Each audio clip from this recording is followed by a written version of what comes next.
In this video, I'm going to talk about linear approximation of a function. So let me start off with an example. So let's say you have a function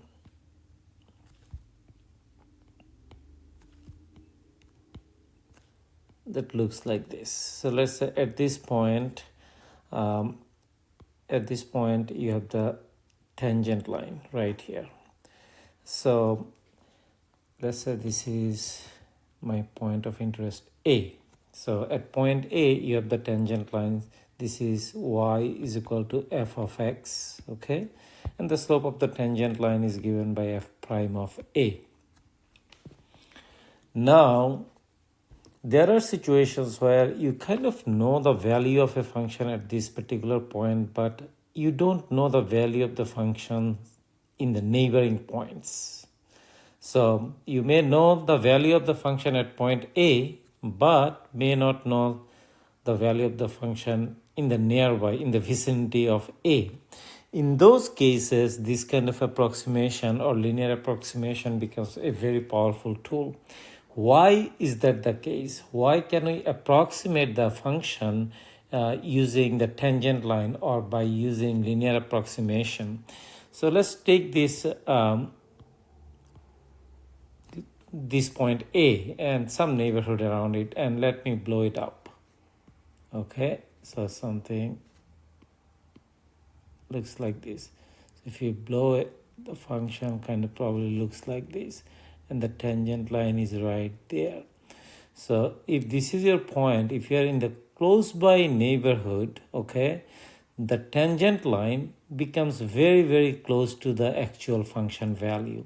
And since we are dealing with real functions, you can zoom in. That means look at it as closely as possible, and you can get as close to the point A. So this is your point A, okay? As close to the point A as you wish. So in essence, your tangent line could get as close as possible to, you can look into the tangent line as close as possible to the point A, which will give you better and better and better approximation of the function f of x, because as you get closer and closer to the point, the difference between the actual function and the tangent line becomes much smaller. The closer you get, the smaller the difference between the tangent line and the function value itself becomes. Okay, the smaller the difference becomes between the tangent line and the actual function value. So that's why we can do it. So the way we do it by using something like a linear or straight line approximation. So the way we kind of approximate it is, let's say we want to find the value of the function at some point x, which is, let's say x is very, very close to point A. So if we want to find the value of the function at that point, f of x, we are going to approximate the value by finding the value of the function f at A, because remember, we know the value of the function at point A, but we don't know the value of the function close by. And I will give you an example so that you can see it. Plus the linear approximation part, the slope. What is the slope? Slope is y f prime of A times the distance, small distance between the point itself and the point A. So it's x minus A. So this, by the way, is the linear approximation. Okay. Now, let me give you an example where we can use this. Here is an example.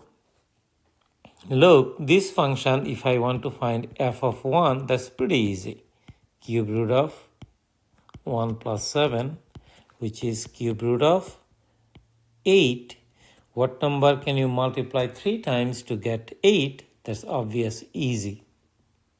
2, right? However, what is the value of this function for f of, let's say, 0.99? We don't know that value, because then this becomes cube root of 7.99 plus 7, that is going to be equal to cube root of 7.99, and that value we really don't know. However, with this linear approximation, we can get that value. We can approximate that value, I should say, not get that value, approximate that value to an arbitrary accuracy almost, okay? You can get as accurate as you want, or desirable accuracy. That's what I should say. The desirable accuracy to this value you can achieve by using linear approximation. So to use linear approximation, we kind of need to find the value of the function at point A, okay? So in our case, A is equal to 1. So we know the value of the function at point 1, f of A, or f of 1 is equal to 2. That's fine. Now we need to find the derivative of this function. So what is f prime of x? This is going to be 1/3. Remember, this is the same as x plus 7 raised to the power 1/3. So 1/3 x plus 7 to the power 1/3 minus 1 using the power rule, and then using the chain rule, derivative of x plus 7 is just 1 with respect to x. So that is going to be, if I simplify it, is going to be 1/3 times x plus 7 to the power -2 over 3, which is going to be f prime of x is equal to 1 over 3 times x plus 7 to the power 2/3. That is the same as, by the way, 1 over 3 times cube root of x plus 7 whole square. Now we want to find the derivative of this at a is equal to 1, or f prime of 1. So f prime of 1 is pretty easy to find, which is, by the way, going to be 1 over 3 times cube root of x plus 7. X is 1, so 7 plus 1 is 8 square, right? That is going to be 64. Then I can write it as 1 over 3 times cube root of 64. That, by the way, is 1 over 3 times 4. That is 1 over 12. So your f prime of 1 is equal to 1 over 12. At this point, we are ready to do the linear approximation. So let's do it for 0.99.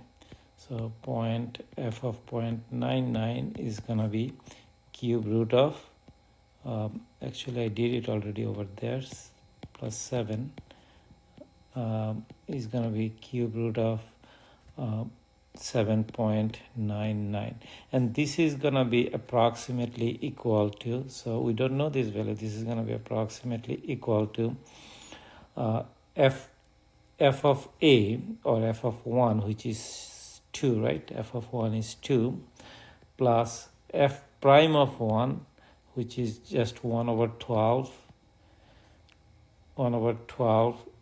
times x minus a. My x is 0.99, so 0.99 minus 1, and that's going to be equal to 2 plus 0.01 divided by 12, and that, by the way, is equal to 1.9991 approximately.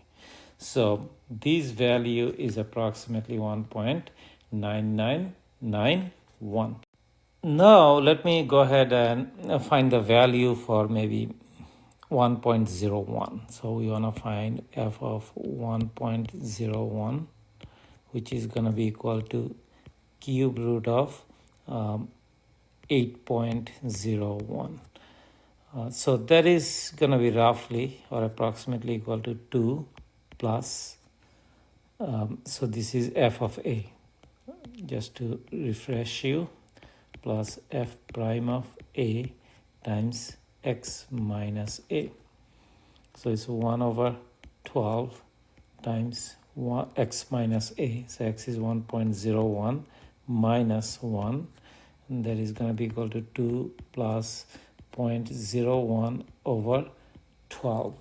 and that is roughly about 2.0008.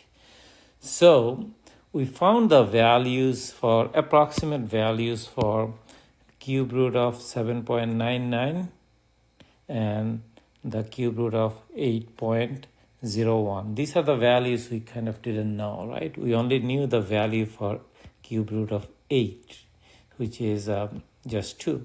So we could use linear approximation to find values of a function nearby a point where we know the slope and we know the value of the function. So this is how linear approximation is used. Linear approximation is a powerful tool for approximating functions. So hopefully this made sense. I hope that this discussion was helpful. Thank you very much.